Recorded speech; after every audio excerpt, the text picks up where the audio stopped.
I remember the day I offered to pay for her wedding dress like it happened just this morning. It wasn't something I planned or something I did because I felt obligated. It was instinct.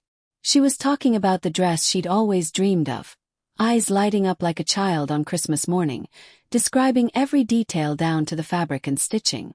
And then she sighed, this long, disappointed sigh, and said she didn't think she'd be able to afford it. That's all it took. That single moment. I had some savings tucked away. Not a lot, not enough to call it a fortune, but enough to matter. I'd been putting it aside bit by bit for something special. Maybe a trip, maybe to fix up my car. Honestly, I wasn't entirely sure. But hearing her talk about that dress, seeing how much it meant to her, it just felt right. So I told her I'd pay for it. I didn't make a big show out of it. I didn't ask for anything in return. It wasn't about being recognized or owed. It was about love. About wanting to see someone you care about light up with happiness and knowing you played a small part in making that happen. She cried when I offered. She hugged me so tight I thought she might never let go. I remember her saying, "I don't know how I'll ever thank you enough." And I told her she didn't have to. That her happiness was enough. That's what you say to someone you love, right? You give without keeping score. You sacrifice without making it about yourself. We went together to the bridal boutique. I sat through fittings, helped zip and unzip countless dresses, offered opinions when asked and stayed quiet when I wasn't. She finally found the one, the dress that made her gasp and tear up just a little. I remember thinking how beautiful she looked, how confident and radiant. That was worth everything. That moment of pure joy on her face. If that had been the end of the story, I'd carry it with me as one of the happiest memories of our friendship. And for a while I believed it would be.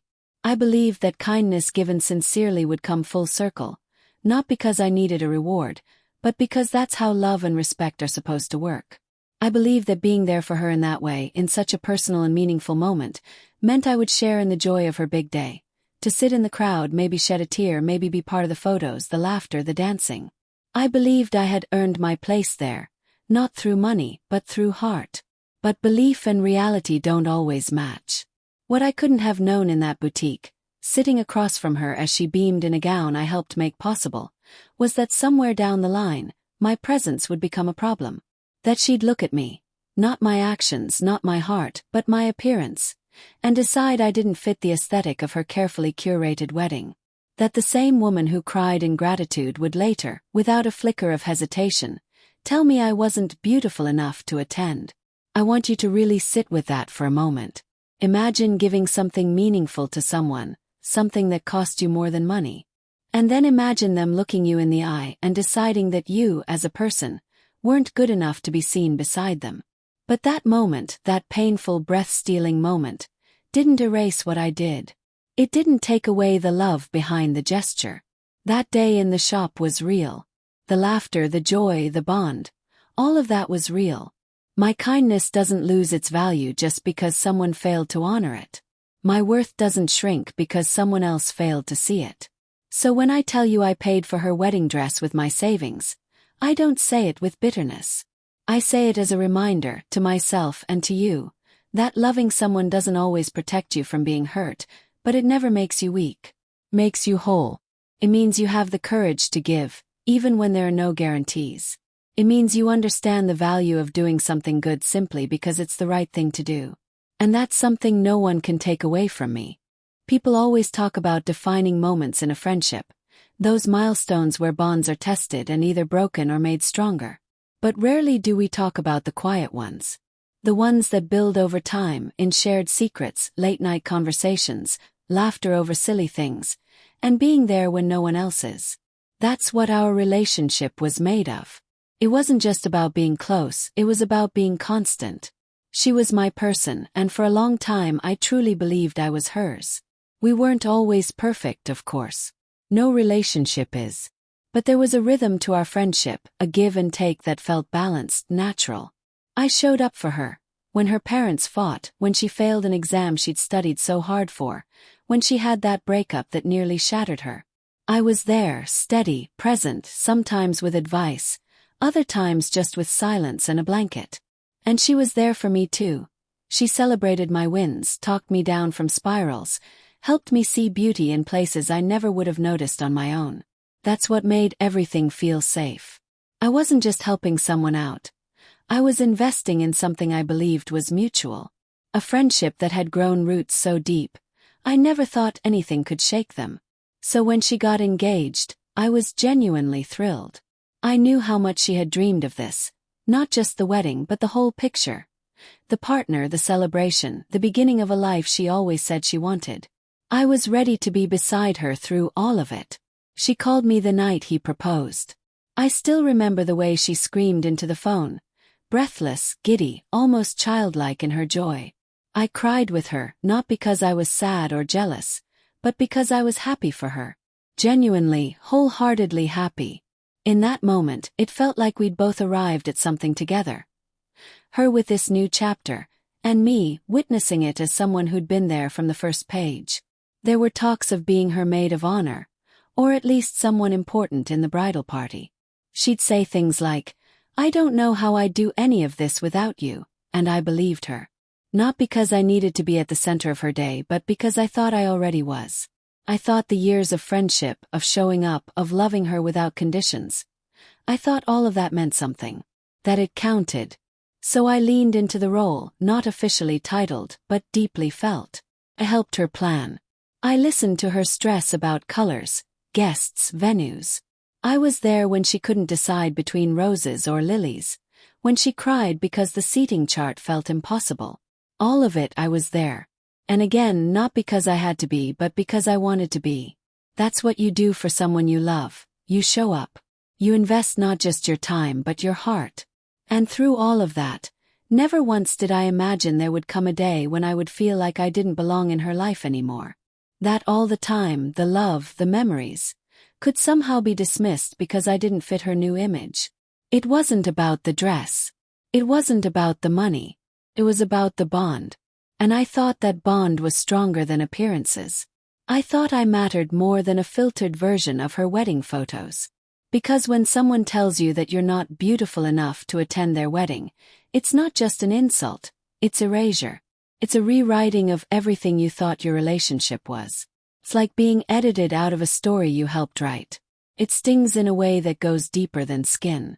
It makes you question whether the friendship you held so close was ever as real to them as it was to you. I've spent a lot of time reflecting on that. On what it means to care for someone, to build a relationship over years, only to discover that when they start curating their life for an audience, you no longer fit the picture. And it hurts. It hurts more than I can put into neat, tidy words. But it's also taught me something I didn't expect, that the value of what you give isn't determined by whether or not someone honors it. It's determined by how true it was when you gave it. I know now that I was real. My love was real. My loyalty, my time, my sacrifice, all real. And nothing she did or said can erase that. I didn't expect to be thanked with fireworks or a parade. That's never what this was about. But I did expect, at the very least, a seat, chair, a place in the crowd to witness the day I had been part of building. I thought that after everything, after years of friendship, after laughter, after tears, after paying for the dress she said made her feel like a bride, I'd be there. I'd be sitting somewhere in the middle rows, clutching a tissue maybe, smiling as she walked down the aisle in the very gown we chose together. That's what I imagined. But instead, I remember the exact moment she told me I wasn't going to be there. It wasn't over text, strangely. She said it in person, which almost made it worse. It was come. We were at her place, having tea like we always did, and she was talking about final headcounts and RSVP cards and chair rentals. Felt normal. Routine. And then, like it was just another item on a checklist, she said, "I've decided it's best if you don't come." At first I thought I misheard her, or that she was joking in some weird, unfunny way. So I laughed, lightly, awkwardly, waiting for her to crack a smile and say she was kidding. But she didn't.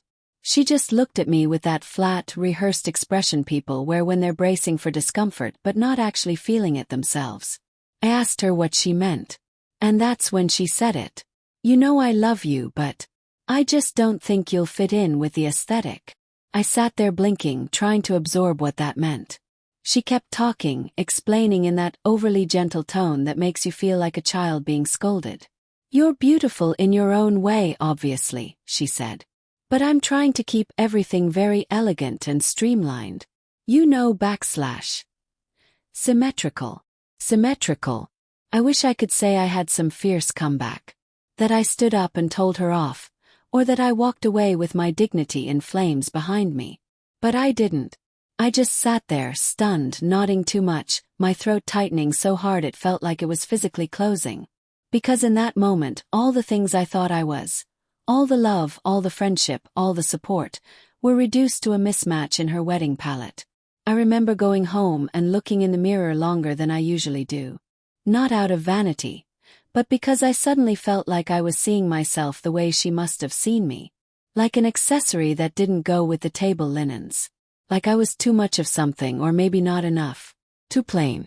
Too big. Too awkward. Too real. Whatever it was, it didn't fit in her curated version of the perfect day. That night I cried harder than I thought I would. Not because I wouldn't be at the wedding, but because it made me question everything. Was I really someone you could just cut out of your life like that? Could my value be so small, so conditional, that being seen next to me was a problem she needed to fix? And the worst part, she didn't even seem conflicted about it. There was no visible remorse, no tremble in her voice. It was as if she'd already decided I didn't belong and was now just managing the fallout. That's what made it feel less like a decision and more like a betrayal. It wasn't just that she disinvited me. It was that she chose her image over our bond, without hesitation. In the days that followed, I went back over everything. Every late-night call. Every time I dropped what I was doing to be there for her. Every ounce of energy I poured into that dress, into the planning, into being the person she leaned on. And I realized something deeply painful. None of that protected me. Kindness, no matter how genuine, doesn't always earn you a seat at the table. But here's the thing. Her rejection, that cold, calculated dismissal, it didn't erase who I am. It didn't touch the heart I brought into that friendship, or the generosity I offered without expectation. That moment, that comment might have shaken me, but it didn't break me. Because now, I understand something I didn't before. People who truly love you don't measure your worth by how well you fit into their photos. They don't silence your presence to make their world look better.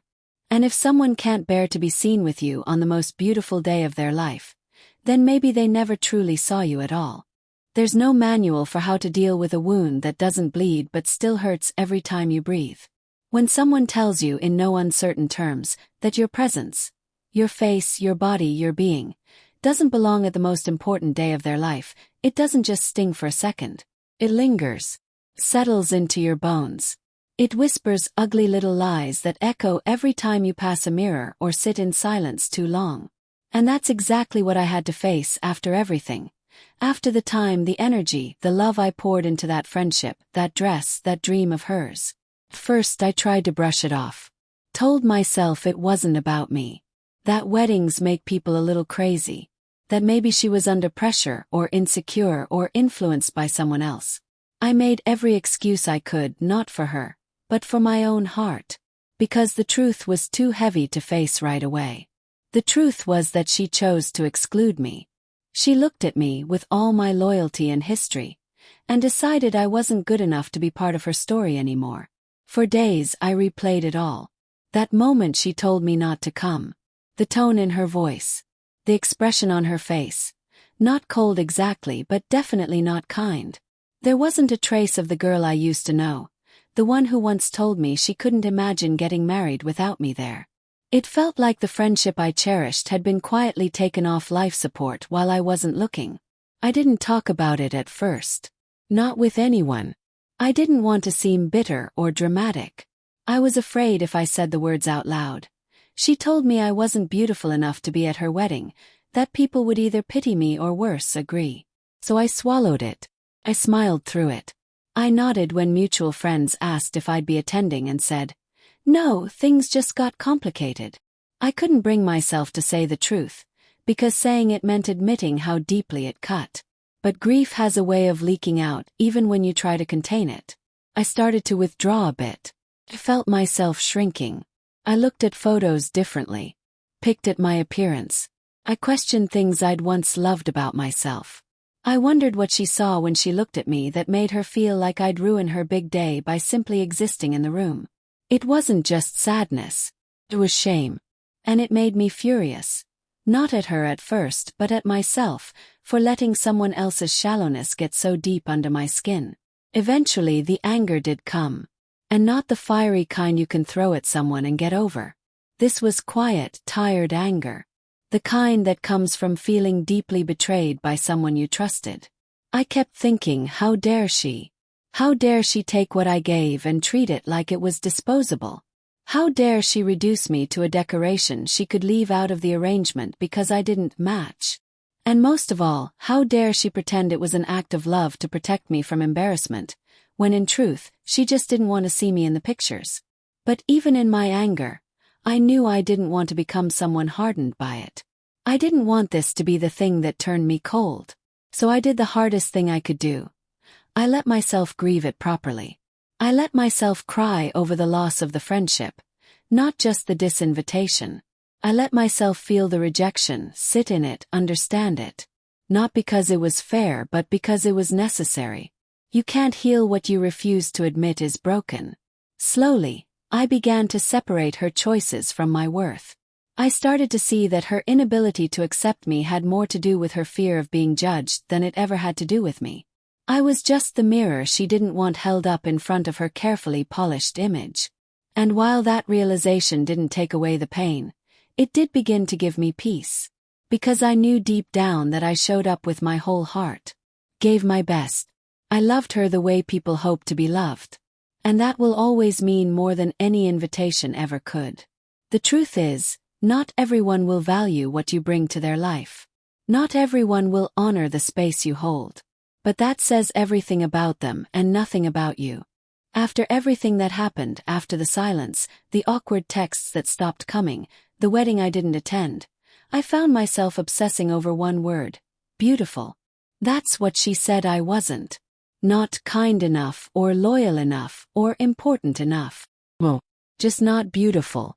And the way she said it, like it was a quiet, objective truth that I was just supposed to accept. Like beauty had a fixed definition, and I had simply fallen short. I wish I could say her words didn't affect me. I wish I could tell you I brushed them off and laughed at the ridiculousness of it. But the truth is, it sank deep. It reached a part of me that had already been quietly insecure for years. We all carry those little voices inside, don't we? The ones that tell us we're too much or not enough. Too plain, too loud, too quiet, too soft, too real. I'd worked so hard to drown those voices out, to believe in who I was and what I offered.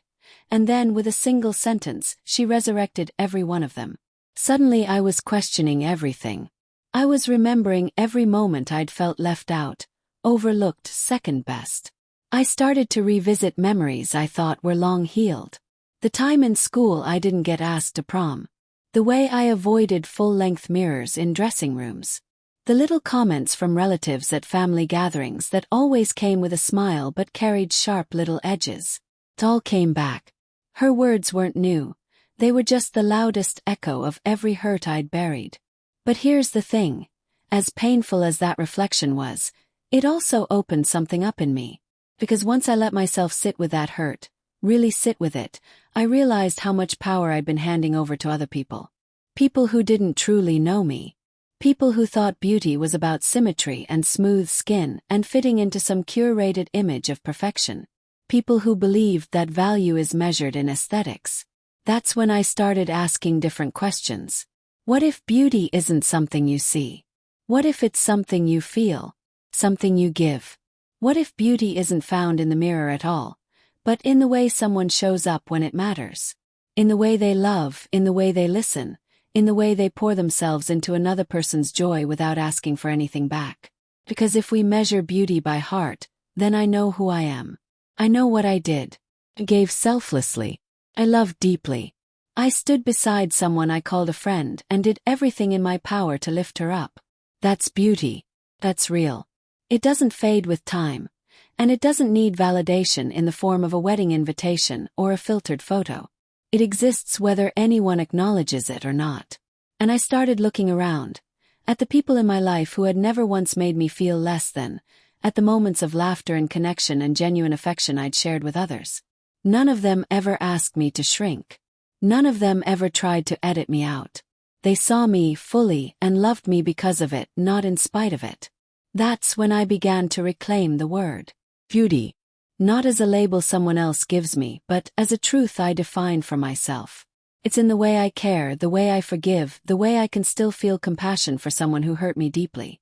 It's in the way I stand here now, not bitter, not broken, but whole. Changed, maybe, wiser, a little more guarded, but still full of the same warmth I gave so freely before. There is a kind of quiet strength in refusing to let someone else's shallow standards make you question your depth. There is a grace in knowing that no one gets to decide what makes you beautiful. Not your friends, not your family, not your reflection, not society. Just you. I may not have fit into her version of what that day was supposed to look like. But I know what I looked like in the days leading up to it. Someone who gave without hesitation, who believed in love, who showed up. And if that isn't beautiful, I don't know what is. Healing doesn't come with a timeline. It doesn't arrive all at once in some grand, dramatic moment. Sometimes it's a quiet shift. The day you wake up and don't feel the need to check her social media. The moment you stop rehearsing the perfect comeback you never said. The afternoon you catch your reflection in the mirror and, instead of criticism, you meet yourself with gentleness. That's what it started to feel like for me. Not a sudden recovery, but a slow, patient return to myself. After what happened, I carried so much weight that wasn't mine to hold. Shame, anger, confusion. I kept asking myself over and over, what did I do wrong? I'd lie awake at night trying to trace the cracks, thinking maybe if I'd said less or said more, or stayed quiet when I wanted to speak up, maybe then I would have still been part of her day. But over time I realized something essential. I didn't do anything wrong.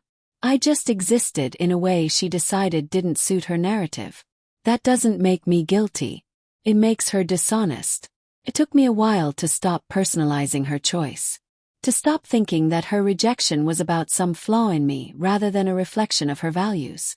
But when I finally saw it for what it was, a decision rooted in insecurity, control, and vanity, I stopped trying to earn an apology that was never going to come. I let go of the expectation that she'd one day wake up and feel the depth of what she'd done. Maybe she will. Maybe she won't. But my healing can't be hinged to her awareness. And in that letting go I found space. Space to breathe. To laugh again without that tightness in my chest. To enjoy moments without replaying old ones. I started showing up for myself in ways I never had to before. Because for so long I'd poured so much into that friendship, into being needed, into proving my worth. Without that role to fill, I had to rediscover who I was when I wasn't constantly trying to be enough for someone else. It was hard. Loneliness crept in sometimes. I missed her, or at least the version of her I used to know. The one I would call when something funny happened or when I felt lost. There were days when I wanted to send a message, just to see if she'd respond, just to pretend like none of it happened. But I didn't. Because I knew that version of her wasn't coming back. And more importantly, I knew I deserved more than crumbs from a person who only valued me when it was convenient. Instead, I began putting energy into the people who showed up. The ones who never asked me to prove my worth. I found strength in the friendships that remained. The quiet texts checking in, the coffee dates where I could just be. And I also found comfort in my own company. I stopped running from solitude and started treating it like a place to rest instead of a punishment. Eventually, something inside me shifted. I stopped replaying the story from a place of pain and started telling it from a place of truth. I stopped being ashamed of what happened and started understanding that it had shaped me into someone more grounded, more discerning, more compassionate, not just toward others but toward myself. And now, I carry this experience not as a scar I hide, but as a reminder of my capacity to give, to care, to rise. I didn't come out of this smaller. I came out clearer. Clearer about what kind of people I want around me. Clearer about what love and loyalty are supposed to feel like. Clearer about what I will no longer tolerate in the name of friendship or belonging.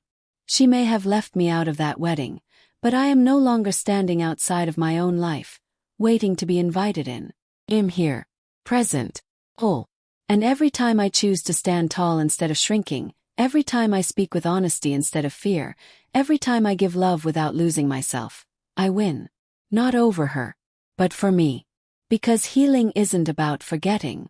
It's about remembering yourself before the wound, and honoring who you've become after it.